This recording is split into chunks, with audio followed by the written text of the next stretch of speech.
Tata group का देश में अपनी एयरलाइन शुरू करने का सपना साकार होने जा रहा है। टाटा सन्स और सिंगापुर एयरलाइंस की जॉइंट वेंचर वाली एयरलाइन विस्तारा उड़ान भरने जा रही है।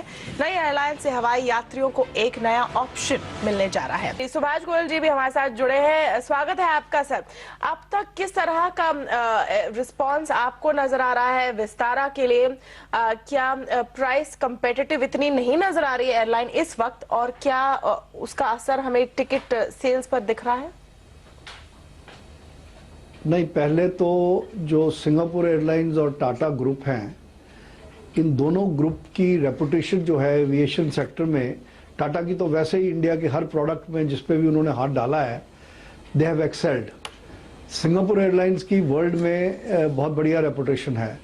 तो इन दोनों का इकट्ठा होना, जैसे दमानिया जी ने कहा, ये इंडिया की एविएशन इंडस्ट्री के लिए बहुत अच्छा है और देश के लिए बहुत अच्छा है, क्योंकि बोथ आर रिलायबल कंपनीज।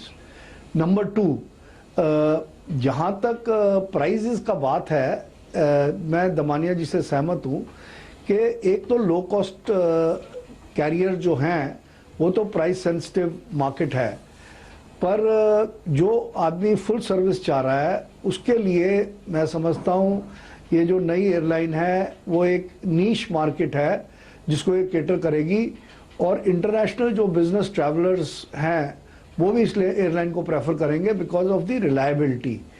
और तीसरी चीज जो है वो ये है कि इंडियन एविएशन में एक कार्टलाइजेशन हो गया था, और कार्टलाइजेशन होने की वजह से कुछ एयर फेयर्स बहुत ज़्यादा सीजन में बहुत ज़्यादा इंक्रीज हो जाते थे, कोई अपर कैप नहीं थी। तो अब मैं चाहता हूं कि 2-4 और एयरलाइंस आएं जिससे कि एक free market economy real sense में हो सके। और मैं मुबारकबाद देता हूं टाटा एसआईए को। आज उनकी मेरे ख्याल में फर्स्ट फ्लाइट शुरू होने जा रही है, और मैं समझता हूं slow and steady wins the race. They will slowly but surely and definitely dominate the Indian skies. आपको लगता है कि it's as simple as management? इस एयरलाइन की मैनेजमेंट हम अज्यूम कर रहे हैं ट्रैक रिकॉर्ड देकर कि बहुत ही अच्छा होगा, और इसलिए इन्हें एक एडवांटेज होगा जो शायद किंगफिशर जैसे प्रोडक्ट को नहीं था। लोड फैक्टर, प्राइस सेंसिटिविटी, ऊंचे एटीएफ दाम, टैक्सेस सब एक जगह है, लेकिन अच्छे मैनेजमेंट से विस्तारा इन सब दिक्कतों को पार कर पाएगी। नहीं, देखिए, management is the most important thing, it's not a simple thing. Management of N airline जो है वो सबसे ज़्यादा ज़रूरी चीज़ है। अब जैसे फ्यूल इस टाइम लो है, एयर इंडिया को और बाकी एयरलाइंस को हेज करना चाहिए। जैसे कि साउथ वेस्ट एयरलाइन ने हेजिंग करी और वो प्रॉफिटेबल रह गया जब फ्यूल लो था। तो मैनेजमेंट जो है किसी भी एयरलाइन का, वो उसकी प्रॉफिटेबिलिटी पे बहुत असर करता है। और साथ में जो हमारी एविएशन पॉलिसी है, हमें इस एविएशन पॉलिसी को बहुत ध्यान से रखना पड़ेगा, क्योंकि क्या कारण है कि सारी एयरलाइनें एक के बाद एक फेल हो रही हैं। तो हमारे लैंडिंग चार्जेस क्या हैं, हमारा एटीएफ जो एविएशन टर्बाइन फ्यूल है उसका अब फाइनेंस मिनिस्टर ने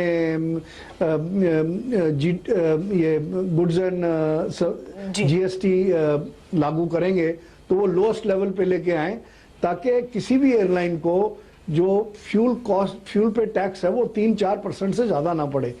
और जो लैंडिंग चार्जेस हैं लो कॉस्ट एयरलाइंस के कम होने चाहिए, और फुल सर्विस एयरलाइन के और वो भी वर्ल्ड में हाईएस्ट नहीं होने चाहिए। हमारे जो नेविगेशनल और ये चार्जेस हैं ये रीजनेबल होने चाहिए, और ताकि एयरलाइन सस्टेन कर सकें। और इसके लिए प्रोफेशनल मैनेजमेंट बहुत ज़्यादा ज़रूरी है, क्योंकि गुड प्रोडक्ट एक जैसे इन्होंने लेटेस्ट एयरबस लेकर आए हैं जो फ्यूल एफिशिएंट एयरक्राफ्ट हो, प्रोफेशनल मैनेजमेंट हो, और एक डिस्ट्रीब्यूशन सिस्टम है इनका बना हुआ। टाटास का भी और आप ले लीजिए सिंगापुर एयरलाइन का भी, सिर्फ इंडिया में ही नहीं पूरे वर्ल्ड में सेक्टर्स इनके बहुत ही बढ़िया बात है। सारा पैनल तो काफी ऑप्टिमिस्टिक है इस मैनेजमेंट को लेकर, कह रहे हैं कि अच्छे मैनेजमेंट की वजह से ये कामयाब हो पाएंगे। और इस एविएशन मिनिस्ट्री का जो हाल ही में बड़ा टेस्ट एक तरह से हुआ था गोयल साहब, वो था स्पाइस जेट के क्राइसिस के समय जब कुछ फ्लाइट्स कैंसिल हुई थी। ये तय नहीं था, और इसकी हमने तब भी बात की थी कि पैसेंजर्स कहाँ जाए, उनको क्या मिले, कुछ कुछ क्लैरिटी नहीं थी। तो क्या बड़ी चेंज की जरूरत है ताकि विस्तारा और उसके आने वाले बाद आने वाले एयरलाइन भी एक स्मूथ फ्लाइट कर सके? देखिए, मुझे पूरी उम्मीद है कि मोदी सरकार ने बाकी जितनी मिनिस्ट्रीज हैं वहां पर जो the wearer of the shoe knows where it pinches, अब जो प्रोफेशनल्स हैं, मैं भार्गव साहब से इस मामले में सहमत हूं कि जो प्रोफेशनल्स हैं उनको मिनिस्ट्री भी और एयर इंडिया रन चलाने देनी चाहिए, और जो इंडस्ट्री के लोग हैं, जैसे कार्गो में जो कार्गो की एसोसिएशन है, ट्रैवल एजेंट्स की, टूर ऑपरेटर्स की एसोसिएशन है, इनके रिप्रेजेंटेटिव से आप एक ब्रेनस्टॉर्मिंग सेशन करिए, और जो बिग इंडस्ट्रियल हाउसेज हैं, जो रेगुलर ट्रैवलर्स हैं, उनके आप रिप्रेजेंटेटिव, फिकी, सीआईए, एसोचेम, इन चेंबर से बात करिए, फीओ है, federation of Indian export organisations, उनके रिप्रेजेंटेटिव्स को इन्वॉल्व करें, ताकि they will give you a feedback कि क्या होना चाहिए। अब इस देश में aviation policy should be airline friendly, और मैं इससे पूरा सहमत हूं, और मैं कई बार ये कह चुका हूं कि एक इंश्योरेंस भी होनी चाहिए, एक सेस की तरह।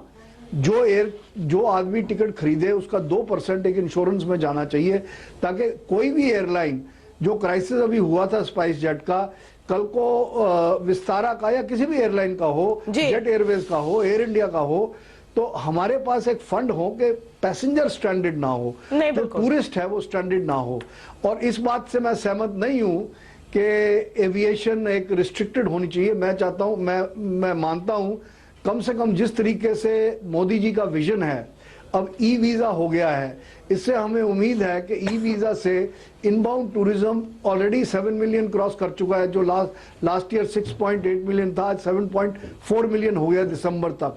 और ये हमें उम्मीद है आने वाले 2 सालों में 15 मिलियन हो जाएगा, 100% ग्रोथ हम सोच रहे हैं इनबाउंड टूरिज्म के लिए। इसके लिए बहुत जरूरी है, एक तो जो भी एयरलाइंस आए, एक सिविल एविएशन को करना चाहिए कि जो इंटरनेशनल, खासकर जो फुल सर्विस एयरलाइंस हैं, जो इंटरनेशनल पैसेंजर्स को 20 किलो मिलता है वही 20 किलोज आगे होना चाहिए, ये नहीं कि वो रिड्यूस कर दे। लो कॉस्ट कैरियर्स की बात अलग है। तो इस तरीके से हमें एक इंटीग्रेटेड एविएशन पॉलिसी होनी चाहिए, जिससे पैसेंजर भी ना सफर करे और एयरलाइन जो ऑपरेट करनी है उनके लिए भी इकोनॉमिकली वायबल हो। बस 10 सेकंड बचे सुभाष जी, लास्ट वर्ड आपको ब्रीफ में। मैं ये कह रहा हूं कि अगर टाटा एसआईए को एयर इंडिया दे दिया जाता उस टाइम, और मैंने उस टाइम भी बहुत शोर मचाया था, उस टाइम भी मैं इंडस्ट्री प्रेसिडेंट था जी, तो आज एयर इंडिया की ये हालत नहीं होती। बिल्कुल, एक प्रोफेशनली मैनेज्ड ऑर्गेनाइजेशन बहुत जरूरी है, और जो एयरलाइंस फेल हुई हैं वो मैनेजमेंट की वजह से फेल हुई हैं, या उनके ओनर्स ने पैसा अपने पर्सनल खर्चों पे ज्यादा खर्च करा है, बजाय इसके कि they ploughed back that money into the airline. चलो अब टाटा सन्स का मौका आया है, देर आए दुरुस्त आए, और विस्तारा की फ्लाइट को सब लोगों की शुभकामनाएं। बहुत बहुत शुक्रिया आप सबका हमारे इस पैनल में शामिल होने के लिए। नमस्कार।